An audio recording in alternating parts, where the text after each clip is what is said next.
So students continue करते हैं अपना जो टॉपिक है परसेंटेज, है ना। तो देखिएगा परसेंटेज टॉपिक हम कंटिन्यू कर रहे हैं, ठीक है। तो भाई दुकानदार एक बेईमान है, एक बेईमान दुकानदार है और वो ये बोलता है कि हमने चीज को जितना में खरीदा है उतना ही में बेच रहे हैं, उतना ही में बेच रहे हैं, लेकिन वो कर क्या रहा है कि 100 ग्राम कम तौल रहा है ना।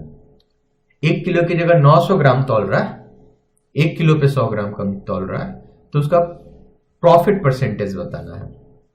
भाई देखो 900 ग्राम वो बेच रहा है ना, तो 900 ग्राम वो बेच रहा है तो 100 ग्राम का फायदा उसको मिल रहा है ना। तो 900 ग्राम पे वो 100 ग्राम का फायदा कमा रहा है, लेकिन परसेंट किस पे निकलेगा? परसेंट तो निकलेगा किस पे? 100 पे।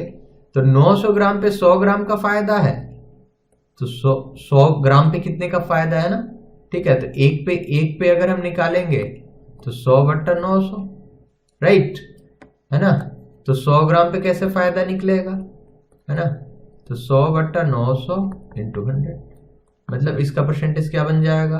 11.11%। देखिए इतना सब भी करने की जरूरत नहीं, आप सीधा ऐसे भी निकाल सकते हैं कि 1 किलो मतलब 1000 ग्राम की जगह 900 ग्राम बेच रहा है ना, तो 900 ग्राम पे वो 100 ग्राम का फायदा कर रहा है ना, ठीक है ना।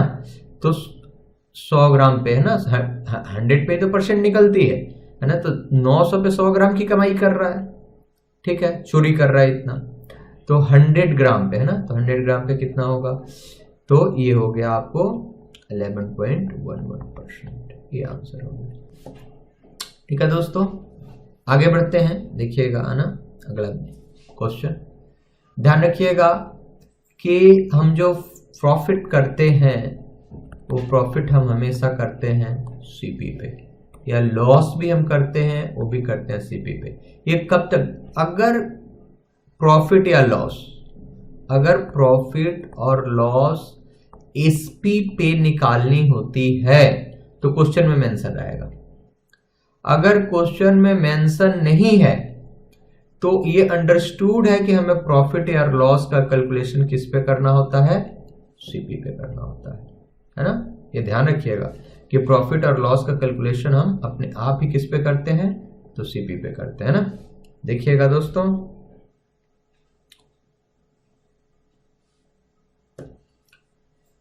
कह रहा है कि cost price of 36 books is equal to selling price of 30 books, ठीक है ना। Cost price of 36 books is equal to selling price of 30 books, है ना। तो यहां पे लिखते हैं सीपी कॉस्ट प्राइस, यहां पे लिखते हैं एसपी सेलिंग प्राइस।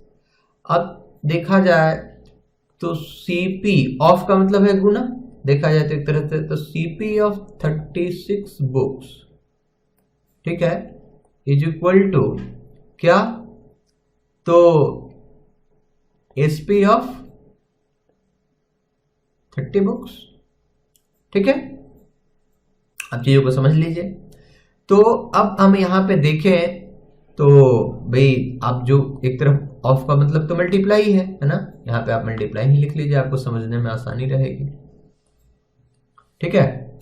तो देखिए ये इधर जाकर डिवाइड करेगा, तो CP upon SP is equal to क्या होगा? तो 30 अपॉन 36, ये इधर ले जाकर डिवाइड कर दिए, आसान है, ठीक है। अब देखिए यहाँ पे इसको अगर आप कट करते हैं 6 से, तो 6 25, 6 36, तो CP की जगह क्या आया? 5, SP की जगह 6, तो मतलब फायदा तो सीपी पे निकालते हैं। तो 5 पे कितने का फायदा हुआ? 1 का। भाई 5 की चीज 6 में बिक रही है ना, तो 5 पे 1 का फायदा हुआ, तो 100 पे, है ना, तो क्या हो गया? 20%। ये आपको फ्रैक्शन वैल्यू याद है तो सीधा 1/5 का मतलब होता है 20%। Fraction value is very important, ठीक है ना। तो यहां पे हमने क्या किया, आप देख सकते हैं कि मैंने सीपी और एसपी का रेशियो निकाला। देखिए इतना भी सब आप इसको बहुत ही मतलब आराम से कर सकते हैं, मैंने तो इतना समझाने के लिए किया ना, ठीक है।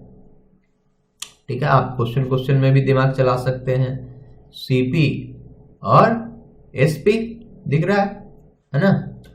तो आप कर दीजिए सीपी बट्टा एसपी, क्वेश्चन में ही ऐसे लेके चले जाइए, है ना। और इधर क्या है तो देखिए 30 बट्टा 36, 5 और 6, 5 से 6 हुई, मतलब 5 पे 1 का फायदा है, मतलब 20%। देखिए कितना आराम से हो गया, है ना। तो ये डिपेंड करता है आपके एक्सपीरियंस पे, आपके प्रैक्टिस पे, कि आप चीजों को कितना सहूलियत से कर पाते हैं ना। आगे बढ़ते हैं दोस्त, देखते हैं। अब यहां पर उसी तरह का मिलता जुलता क्वेश्चन है, CP of 15 objects is same as SP of 10 objects, तो प्रॉफिट परसेंटेज इज व्हाट। 15 वस्तुओं की लागत मूल्य 10 वस्तुओं के विक्रय मूल्य के समान है, तो लाभ प्रतिशत क्या है ना। देखते हैं दोस्त, है ना, ठीक है।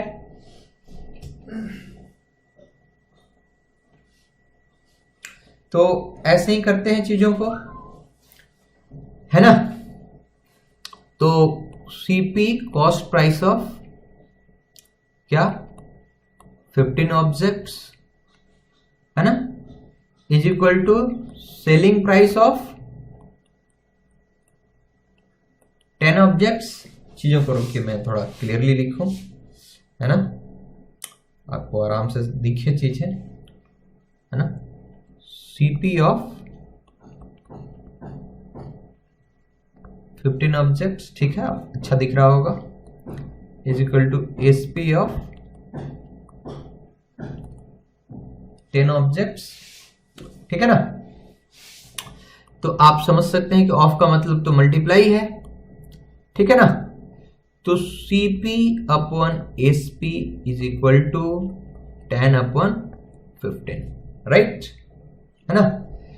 तो जो 10 ऑब्जेक्ट्स हैं, अब ये देखा जाए तो कितने में बिक रही हैं, हाँ 10 ऑब्जेक्ट, सीपी और एसपी का रेशियो देखा जाए तो 10 से 15 है, मतलब 10 की चीज कितने में बिक रही है, 15 में। आप समझ सकते हैं आधा का फायदा हो रहा है ना, 10 का चीज 15, है ना, आधा का फायदा हो गया, है ना। तो अगर 1/, इसका मतलब हो गया 1/2, और 1/2 का सीधा मतलब मैंने बताया है अपने परसेंटेज वाले टॉपिक में 50%, है ना। मतलब आधा का फायदा हो गया, मतलब 1.5 गुना में बिक गया। आधा का फायदा का मतलब 1.5 गुना में बिक गया। इस चीज को समझिए, जितना में हमने खरीदा अगर उसके 2 गुना में बिक दिया तो 200% फायदा, 100% फायदा हो गया, है ना। जैसे 10 की चीज है और 20 में बेच दिया, है ना, तो भाई 10 पे 10 की कमाई कर ली, तो 100% फायदा हो गया। 10 की चीज है और 10 का आधा कितना है 5, 15 में बेच दिया तो कितना का फायदा हो गया, 50% का फायदा हो गया, है ना। अब कोई 10 में चीज खरीदा और 10 में ही बेच दिया तो no profit no loss, cost to cost बेच दिया। तो कोई चीज अगर हम दूना प्राइस पे बेच देते हैं तो 100% फायदा हो जाता है। अगर कोई चीज हमने जितना में खरीदा, है ना, इसको आप 1.5 गुना बोल सकते हैं, तो 50% का फायदा है ना। तो चीजों को आप जैसे जैसे आराम से समझेंगे, तसल्ली से चीजें समझ में आएंगी, ठीक है, आप समझ गए, है ना। आगे बढ़ते हैं। अब देखिए ये बहुत ही अलग तरह का क्वेश्चन है और इस चीज को ध्यान से समझिएगा, है ना।